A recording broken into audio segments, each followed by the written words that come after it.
menyerukan kepada segenap rakyat Indonesia untuk turut serta mencabut mandat kekuasaan Presiden Republik Indonesia dari Jokowi. Aduh, ini yang mau saya tabok orangnya di mana saya cari betul. Jokowi tak lagi layak untuk mengemban tugas dan amanah sebagai Presiden Republik Indonesia. Jangan berontak, kritik silakan, tapi jangan Anda merontak lalu menyatakan ini harus jatuh di luar cara-cara yang sah. Kalau itu dilakukan akan menimbulkan kekacauan yang menyengsarakan rakyat. Dengan masifnya dugaan pelanggaran konstitusi, termasuk penjagalan pencapresan Anies Baswedan, pokoknya mainkan perannya masing-masing.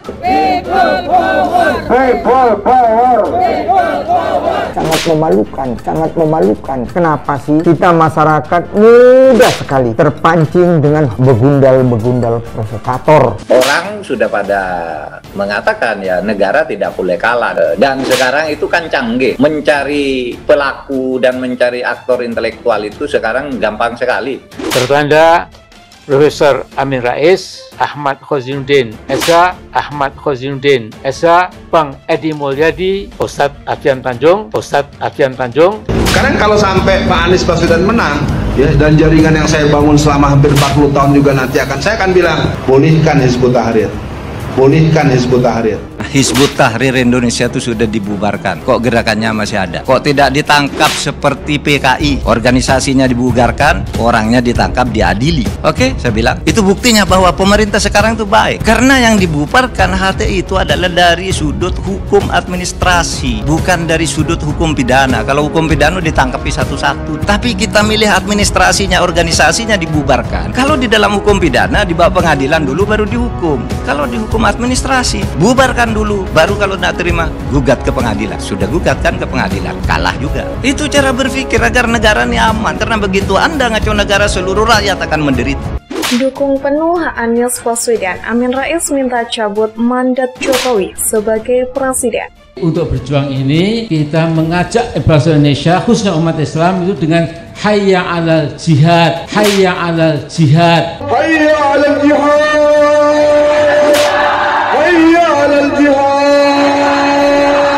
Nah, itu udah ngawur itu namanya. Ngawur ya? Ngawur itu. Ini kan ambisi-ambisi manusia saja yang mengatasnamakan agama, mengatasnamakan nama Tuhan, dan membajak kesalahan-kesalahan dengan narasi agama untuk kepentingan-kepentingan politiknya. Allah itu punya hukum, namanya hukum Islam. Siapa yang harus memperlakukan hukum Islam di Indonesia? Jawabannya adalah Presiden dan DPR yang membuat hukum di negeri kita ini. Indonesia ini bukan negara Islam, tetapi negeri Islami. Beda negara Islam dan negeri Islami. Kalau Islami itu kata sifat, tidak usah bernama Islam tapi perilakunya Islami. Kejujuran, orang rajin beribadah, orang toleran terhadap yang lain. Itu Islami, tidak harus menyebut negara Islam, tidak harus menyatakan memberlakukan hukum Islam. Substansi hukum Islamnya itu dilaksanakan. Al-ibratu fil Islam bil jauhar, la bil madhar. Patokan dasar dalam perjuangan Islam itu substansinya, bukan simbol-simbolnya. Cobalah, Anda itu kan sedikit. Kalau ditantang untuk berdebat ya, tidak ada yang mau. Cobalah, saya tantang nih. Habis saya ngomong gini, siapa yang berani membantah dalil-dalil ini tadi? Siapa?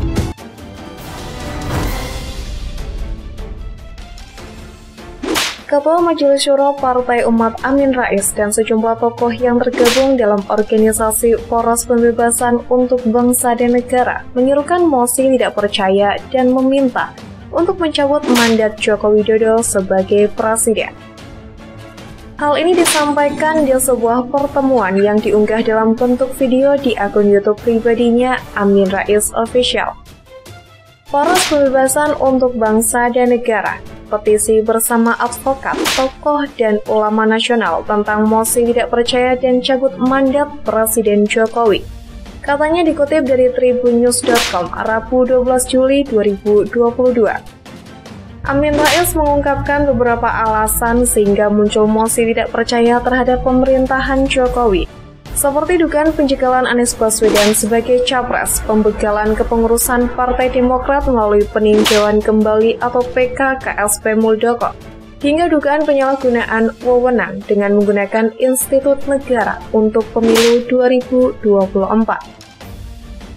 Selain itu, mosi tidak percaya juga digaungkan oleh Amin Rais dan kawan-kawan lantaran terbitnya Perpu Cipta Kerja, pemecatan Hakim Mahkamah Konstitusi Aswanto, dan dugaan ijazah palsu Jokowi.